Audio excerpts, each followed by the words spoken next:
Doctor Anwarul হকের লেখা বৃষ্টি দিনের রবি। খুব সকালে ঘুম থেকে উঠেই রবি দেখলো বাইরে মেঘ জমেছে। জানালা দিয়ে তাকিয়ে সে বুঝলো আজ বৃষ্টি হবে।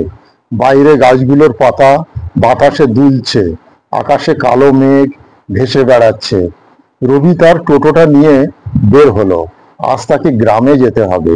রাস্তাটা সরু, দুপাশে ধান ক্ষেত। টোটোটা চলতে চলতে হঠাৎ বৃষ্টি শুরুও হয়ে গেল। বড় বড় ফোঁটা মাটিতে পড়তে লাগলো। রবি টোটোর ছাদটা টেনে দিল। রাস্তাটা ভিজে গেল। রাস্তার সঙ্গে বৃষ্টির ফোঁটা তার মুখে লাগছিল। তবুও রবি থামলো না। সে জানতো আজকে সময় মতো একটা কন্ট্রাক্টের গন্তব্যে তাকে পৌঁছানো দরকার।